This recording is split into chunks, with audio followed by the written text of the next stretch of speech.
La mujer que ves en pantalla suplantó la identidad de su víctima, a quien ultimó de forma escalofriante. Aún así, con cinismo y mucha seguridad afirmó en su juicio que ella era inocente hasta que algo increíble pasó. ¿Usted mató a Ana Páez? No, ¿Usted tenía algún motivo para matar a Ana Páez? no, ¿Usted quería obtener dinero y por eso mató a Ana Páez? no.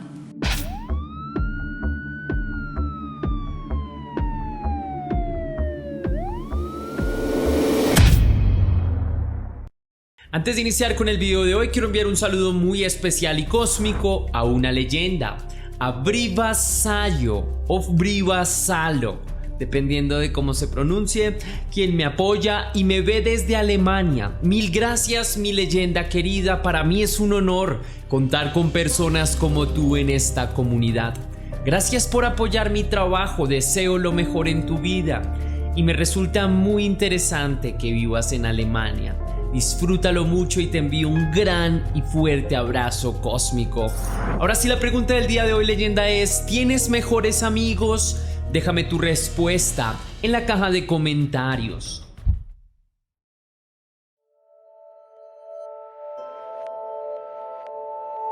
La señorita María Ángeles Molina, o Angie como también era conocida, nunca fue del todo clara con su procedencia o su historia familiar. Durante años engañó a sus amigos y familiares diciendo provenir de una familia millonaria, de un apellido prestigioso y un regio abolengo que la hacían parte casi que de la nobleza. Pero todo se trataba de una sofisticada mentira. María Ángeles Molina no era ninguna aristócrata ni ninguna mujer de clase alta. Proviene, aunque le avergüence, de un barrio humilde y de una familia trabajadora. Fue tras verse involucrada en un homicidio que investigadores descifraron su humilde pasado, descubriendo que toda su vida era una mentira, que sufría de una grave enfermedad mental que tendería a una terrible psicopatía. Sus padres eran personas humildes, un taxista que trabajaba de sol a sol para ganarse el sustento de su hogar y su esposa. Por otro lado, su madre Angie era una ama de casa que debía cuidar del hogar y mantener a sus hijos. María Ángeles Molina nació en 1968 en Zaragoza, España, donde vivió la mayor parte de su vida. Las personas que la conocieron, sus pocos amigos y sus familiares, hablaban de ella como una mujer altiva y caprichosa, con un carácter difícil y complicado. Dicen que suele humillar a las personas presumiendo un estatus social que no tiene y un estatus que finge. Desde muy joven, trató de mantener una vida de lujos y privilegios que no podía pagar. Es por eso por lo que clandestinamente ofrecía su cuerpo como crédito, haciéndose meretriz en secreto para poder pagar sus lujos, vendiendo sus servicios íntimos a escondidas de sus conocidos. Durante sus vacaciones conoció a un empresario argentino llamado Juan Antonio Álvarez, con quien se casó tiempo después, luego de ver en él una salida económica y una oportunidad para disfrutar de su vanidad y estilo de vida deseado. La pareja vivía relativamente bien, aunque Juan Antonio Álvarez era un tipo ocupado, que solía estar de viaje casi siempre debido a sus múltiples negocios. Angie trabajaba como gerente de uno de los hoteles de su marido, teniendo un terrible comportamiento con los inquilinos y la gente que convivía con ella, a quienes trataba como esclavos y con menosprecio. La gente declaraba que Angie era una mujer interesada y ruin, que nunca se preocupaba realmente por nadie, que se avergonzaba de su madre y su familia, a quienes hace años dejó de visitar, a pesar de que su padre había muerto en su ausencia. Juan Antonio, desconociendo el pasado de su esposa, tendría con ella una hija a quien llamaron Carolina Álvarez, que llegó a la universidad a pesar de su superficial estilo de vida. Antonio Álvarez amaba y daba su vida entera por su niña. Ella se había vuelto su mundo completo, sin embargo ya no toleraba a su esposa, hace años había descubierto que solo era una mujer superficial e interesada. Quería divorciarse de ella cuanto antes. Todos a su alrededor lo sabían, sus amigos, sus conocidos, su familia. Incluso la misma Angie, pero temía que el pedir el divorcio a su esposa, María Ángeles Molina, se fuera lejos con la custodia de la menor, negándole para siempre la infancia de su hija y el rol de la paternidad. El día 22 de noviembre del año 1996, Juan Antonio Álvarez fue encontrado sin vida, desnudo y solo con una toalla a la altura de su cintura, tirado en el suelo de su habitación. Ese día se habría reunido con sus amigos para jugar. Luego volvió a su casa y se preparaba para ir a trabajar en uno de sus restaurantes, a una reunión importante con sus amigos y socios. Pero el tipo jamás llegó. Uno de los socios, preocupado por Antonio, decidió ir hasta la casa y averiguar personalmente qué sucedía con el señor Álvarez, que no respondía a sus llamadas y sabía perfectamente que ese día tenía una reunión muy importante. Al llegar al domicilio de su amigo, nadie respondió a los llamados a la puerta. Había un mal presentimiento en el ambiente. El colega y socio de Antonio entró por una ventana encontrando el cuerpo desnudo de su camarada. Luego llama a la policía y a sus amigos en el restaurante para que cancelen la reunión de ese día, pues se ha presentado una fatalidad. Aparentemente Juan Antonio Álvarez se había quitado la vida por algún motivo, aunque era extraño, pues el tipo era deportista, no tenía vicios y gozaba de buena salud. Precisamente vendría de entrenar con sus amigos ese día. Los forenses encontraron como causa de muerte un edema pulmonar. El tipo habría ingerido algún tipo de fosfato entre los detergentes, el cual mezcló con sus pastillas.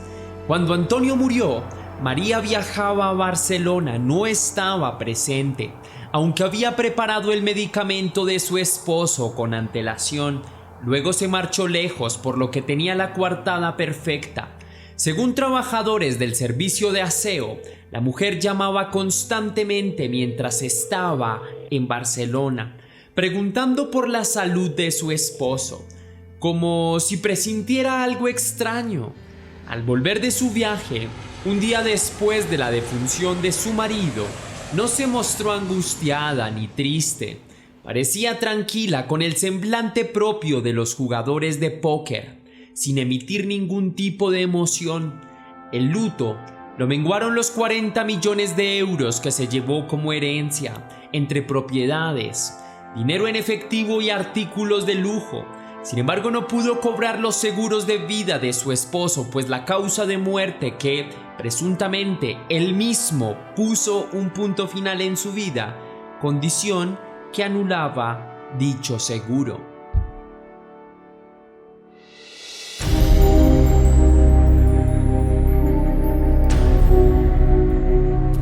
En el año 2008, en Barcelona, España, la encargada del servicio de aseo de un edificio de 2 pisos, usado para el alquiler con fines turísticos en el barrio Gracia, en Barcelona, encuentran el cuerpo de una mujer desnuda sobre el sofá del inmueble, con una bolsa de plástico atada con cinta gruesa de 4 centímetros de grosor alrededor de su cabeza.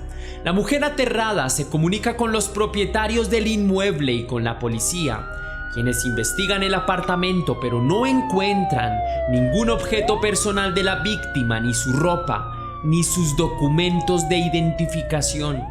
En el lugar solo hay un par de botas altas de cuero, también una peluca de cabello negro, la cual parece fue recientemente retirada. En la cocina, agentes encuentran un vaso con refresco a medio tomar, pero ningún signo de violencia o de forcejeo. Tampoco hay puertas o ventanas forcejeadas. Las luces y la televisión están encendidas. Todo lo demás parece estar en aparente orden. Los investigadores solicitan saber el nombre de la víctima, pero nadie parece reconocerla.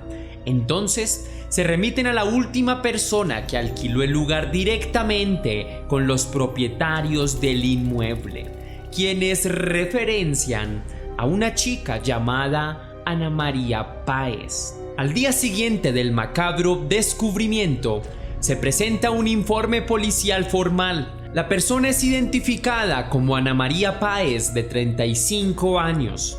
Obtienen la fotografía y vuelven al edificio para entrevistar a los dueños responsables del alquiler. Pero ambos declaran que la persona de la foto no es la misma persona que solicitó el alquiler del inmueble. En principio, los investigadores especularon un eventual caso en el que la persona haya puesto un punto final de manera autónoma, producto de algún tipo de juego fetichista y sádico, tal vez de índole privado que involucraba la asfixia y se salió de control, pues se habían presentado casos similares de personas que murieron en prácticas como esta, tras ahogarse en la intimidad.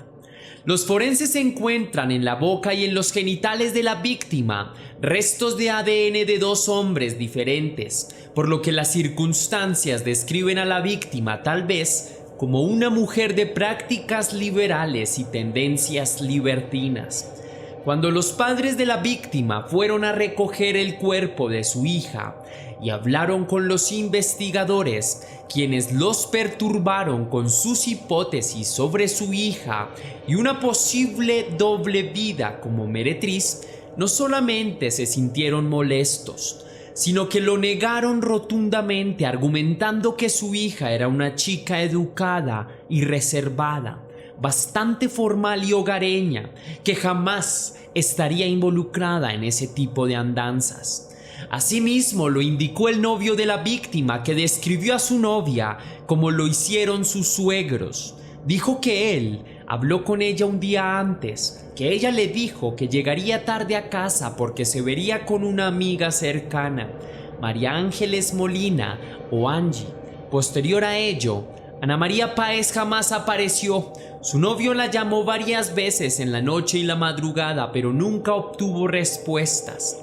Luego habló con sus suegros por si tal vez estaba con ellos, pero no la habían visto tampoco, por lo que despreocupados reportaron a la joven como persona desaparecida ante los medios y la policía. Los movimientos bancarios de Ana María Páez denotan que el 19 de febrero a las 9 de la mañana la mujer retiró todo el dinero de su cuenta bancaria, 600 euros en efectivo. Al solicitar las cámaras del banco se ve una mujer que evidentemente no es ella, portando una peluca de cabello negro, unas botas de cuero y un bolso de marca costosa. Luego de obtener la imagen, ninguno de los cercanos la identifica como la víctima. Sus características no son similares, sus rasgos físicos eran diferentes, la morfología de su cuerpo, las facciones de su rostro. Lo único similar eran la peluca de cabello negro y las botas. Su novio claramente también negó que la mujer del video fuera su novia tras ver las cámaras, pero indicó que la chica era bastante parecida al anterior jefe de recursos humanos donde trabajaba Ana María, con quien precisamente se iba a encontrar, una tal María Ángeles Molina de 40 años, también conocida como Angie, con quien quedó de verse para cenar un día antes de morir. En el contrato de arrendamiento que habría firmado la falsa Ana María Páez con los propietarios del lugar, figuraba un número y la dirección de un domicilio como testaferros, por lo que decidieron ir al lugar en persona para investigar qué estaba pasando. Al llegar al inmueble referenciado, encuentran a dos ancianos totalmente ajenos al caso, quienes no entendían lo que estaba sucediendo.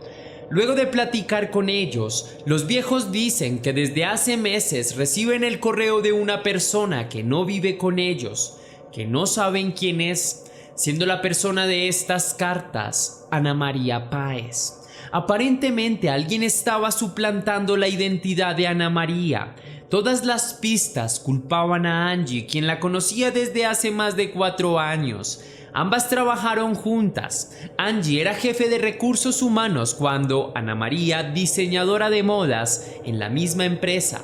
por lo que Angie tenía la información y los datos suficientes para suplantarla si quisiera, además de conocerla muy bien, pues decía ser su mejor amiga. En el interrogatorio por parte de la policía, Angie admitió hablar con su amiga el día martes, quedando en ir a cenar juntas, pero no la vio como habían quedado, porque se retrasó en su viaje, ya que ese día estaba en Zaragoza trayendo las cenizas de su madre. Sin embargo, su coartada se derrumbó tras el análisis de su dispositivo móvil, cuyo GPS la posicionaba a tan solo 300 metros de la escena del crimen el día en que todo sucedió, para lo que no pudo dar explicaciones. Días después se descubre que la víctima había solicitado préstamos de grandes sumas de dinero, además de haberse inscrito en varios seguros de vida. 6 bancos diferentes reconocieron que la persona que solicitó los préstamos era efectivamente Angie, con una peluca negra. Para los investigadores era cada vez más claro que María Ángeles Molina se hacía pasar por Ana María Páez como hipótesis principal. Sin embargo, los seguros de vida registraban el nombre de una nueva mujer en ellos, mujer que al ser investigada no tiene relación alguna ni con la víctima ni con Angie. Se trataba de una trabajadora de una tienda de joyas que recientemente habría perdido su documentación formal, que jamás había visto a ninguna de las involucradas, pero que aparecía en los documentos como beneficiaria tras la muerte de Ana María. Presuntamente esta mujer sería suplantada por Angie luego de haberse salido con la suya en el caso de Ana María Páez. 3 semanas después, María Ángeles Molina, Angie, fue detenida por la policía. Se encontró un bote con cloroformo en su casa, por lo que la hipótesis de que la víctima decidió terminar con su vida de Ana, es decir, era falsa. Se cayó. Se especuló que Angie durmió a su víctima, luego la asfixió y la suplantó por unos días. La peluca encontrada en el lugar de los hechos presentaba rastros de cabello real, cuyo ADN coincidía con el de María, quien decía que a veces intercambiaba sus pelucas con su amiga. Asimismo, negó haber usado las botas y la peluca, negó que la mujer de los videos en el banco fuera ella y negó toda acusación en su contra con un carácter regio, serio e infranqueable ante la corte. Jamás admitió su culpa. El 20 de febrero del año 2012, tras 4 años de prisión preventiva, Angie volvió a defenderse, a pesar de dar contraargumentaciones absurdas y justificaciones sin sentido. ¿Usted mató a Ana Páez? No, ¿Usted tenía algún motivo para matar a Ana Páez? no, ¿Usted quería obtener dinero y por eso mató a Ana Páez? no. Su pareja de ese entonces, un empresario catalán que creía en su inocencia, la defendió sin escatimar en gastos, pero la abandonó luego de encontrar los documentos y el pasaporte de Ana María Páez, la víctima, entre otros documentos importantes, como la identificación del ex esposo de Angie y los documentos de una mujer desconocida, quien fuera la misma joyera que aparecía como beneficiaria en el seguro de vida. Decidió retirar su apoyo y terminar su relación con la sospechosa mujer. El rastro seminal de 2 hombres encontrado en la boca y los genitales de la víctima coincidían con el de 2 gigolós de un bar erótico local, quienes declararon a la policía cómo una mujer les pagó por sus fluidos luego de solicitar un espectáculo privado con la excusa de que necesitaba pruebas para sus amigas, ya que había hecho una apuesta. Los hombres identificaron a Angie como la mujer que solicitó el extraño servicio. El día 19 de marzo del año 2012, María Ángeles Molina fue condenada a 22 años de prisión, culpable de asesinato, estafa y falsificación, pues su comportamiento era propio de un psicópata, tras un crimen incubado desde 4 años de falsa amistad. En el 2013, Su condena se bajó a 18 años con el argumento de duda razonable, lo que molestó a los familiares de las víctimas, incluyendo a las de su ex esposo Juan Antonio Álvarez. Hasta aquí va el video de hoy, leyenda. Si te gustó la investigación, déjame saber con un misterioso like. Recuerda seguirme en todas mis redes sociales para que tú y yo estemos aún más en contacto. Si quieres y si puedes hacer una pequeña donación para la producción de Test Misterios, estaré enormemente agradecido. Lo puedes hacer de dos maneras distintas. La primera, con el botón de super gracias que se ubica allí abajo, justo al lado del botón de descargar. O también lo puedes hacer vía PayPal, ya que tienes el link en la descripción y en el comentario fijado. Si lo haces, recibirás un agradecimiento personalizado y un saludo de mi parte. Para un próximo video. Ahora sí, sin nada más que añadir por hoy, mi querida leyenda, recuerda que las dudas te acompañan, que somos misterio y que tú y yo nos vemos en el próximo caso.